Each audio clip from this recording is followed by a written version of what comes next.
বাংলাদেশের ছোটতম জেলাগুলোর মধ্যে একটি হলো মেহেরপুর। এই মেহেরপুর জেলাটি ছোট হতে পারে, কিন্তু ইতিহাস, সংস্কৃতি ও সৌন্দর্যে ভরা একটি জেলা। আজকে আমরা এই জেলার হরিরামপুর গ্রামের একটি বড় বিল দেখব। তাহলে চলুন বিলটা আপনি আর আমি একসাথে উপভোগ করি। আজকে আমরা এই মেঠো পথ দিয়েই চলে যাচ্ছি হরিরামপুরের সেই বিলের উদ্দেশ্যে। তো চলুন আজকে আমরা সেই বিলটাই আপনাদেরকে দেখাবো যে কত সুন্দর একটি হতে পারে একটি বিল। আর ওই বিলটে এখন বর্ষাকালে পানি থই থই করছে। সেই পানি থই থই করাগুলোই আপনাদের আমি দেখাবো। ওইখানে মাছ সব কিছুই আছে, আপনাদের সব কিছু দেখাবো। আপনার যদি হাতে সময় থাকে তাহলে একবার হলে ওই মেহেরপুর জেলার হরিরামপুর গ্রামের বিল থেকে ঘুরে যাবেন, এটাই আমার অনুরোধ থাকবে। এই যে আমরা বিলের উদ্দেশ্যে রওনা দিয়েছি, এটা হলো বিলের রাস্তা। এই যে দেখুন কতগুলো গাছ লাগানো হয়েছে এই বিলের রাস্তায়। দেখুন এই বিলটা একবারে প্রকৃতির মাঝে ঘেরা। দেখুন কত সুন্দর একটি ওয়েদার, আপনারাই দেখুন। এটা একবারে বর্ষাকাল, তো বিলে পানি থই থই করবে। অনেক পর্যটনরাও এখানে ভিডিও করতে আসবে, যারা ভ্রমণ পিপাসু তারা একবার হলে ওই বিলে থেকে ঘুরে যাবেন। এই যে বিলে আমরা চলে এসেছি, এখন বর্ষার সময় বিলে কাদা। আপনার দেখুন রাস্তাটা মেঠো পথ, একবারে সুন্দর একটি রাস্তা, প্রকৃতির মাঝে ঘেরা এই বিলটি। আপনাদের আমি এই বিলটি দেখাবো, কত বড় এই বিলটি। এই বিলটির আয়তন প্রায় বহু বড় হবে, আপনাদের আমি আনুমানিক বলতে পারবো না, কিন্তু অনেক বড় এই বিলটি। এই যে আমরা বিলে চলে এসেছি, বিলের কি ওয়েদার দেখুন, যে কি বাতাস হচ্ছে। এই বিলটি এত সুন্দর, আপনারাই দেখুন।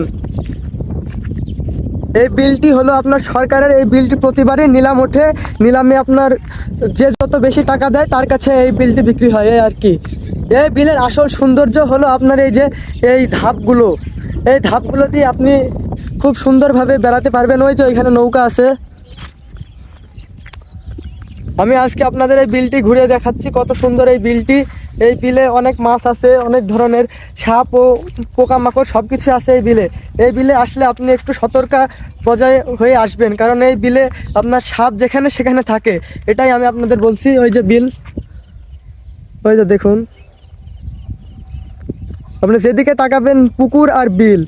এই বিলটি প্রায় অনেক বড়, আপনাদের আমি ওই মাথায় নিয়ে গিয়ে এই বিলটি দেখাবো। আর ওই যে ওই সামনে ওইখানে একটা আপনার ভিউ পয়েন্ট আছে, ওইখান থেকে আপনার ইন্ডিয়াও একবারে এখান থেকে 100 মিটার দূরে। আবার ওইখান থেকে আপনি ভিউটাও বিলটাও ভালো করে দেখতে পারবেন, ও আপনি ইন্ডিয়াটাও ভালো করে দেখতে পারবেন। সেই জায়গায় আপনাদের আমি চলেন নিয়ে গিয়ে দেখাবো। তাহলে চলুন একবারে ওইখানে যাওয়া যাক। এই যে আমরা একবারে সেই ভিউ পয়েন্টে চলে এসেছি, এটা প্রায় 2 তলার সমান উঁচা। ওই যে দেখা যাচ্ছে বিল, দেখুন কি পরিবেশ, প্রকৃতির মাঝে ঘেরা বিলটা। এখন বর্ষার সময় তো পানি থই থই করছে ওই যে।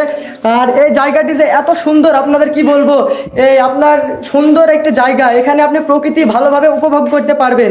এই যে পাশেই একটি ড্রাগন বাগান, এই যে দেখুন কত সুন্দর লাগছে জায়গাটা। আর ওয়েদার কি ওয়েদার, আপনারাই দেখুন। আর ওই যে ওইখান থেকে 100 মিটার দূরেই আপনার ইন্ডিয়ার তারকাটা অবস্থান করেছে। ওই যে দেখুন জায়গাটা, বিলটা দেখুন, জাস্ট বিলটা দেখুন আর ভিউটা দেখুন, বিলের রাস্তার ভিউটা দেখুন, এত সুন্দর লাগছে এখান থেকে এই বিলটা, যে আপনাদের কি বলবো আমি। দেখুন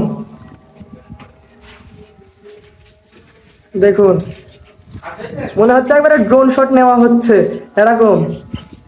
এইখান থেকে আপনি ভালোভাবে বিলটা উপভোগ করতে পারবেন, ও তার সাথে ইন্ডিয়ার কাঁটাতারও উপভোগ করতে পারবেন। যে দেখুন এই জায়গাটি এত সুন্দরভাবে তৈরি করেছে, আপনি কি বলবো, এই জায়গাটি দেখে আমি মুগ্ধ হয়েছি। আপনি আসলে একবার হলেও এই জায়গা থেকে ঘুরে যাবেন, কারণ এই জায়গায় আসলে আপনাকে ড্রোন শট নেওয়া লাগবে না।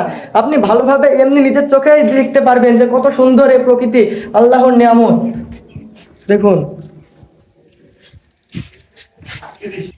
মেহেরপুর সদর উপজেলার হরিরামপুর বিল একসময় ছিল বিশাল প্রাকৃতিক জলভূমি, যা স্থানীয় মানুষের কাছে মাছ ধরা ও কৃষির প্রধান অবলম্বন ছিল।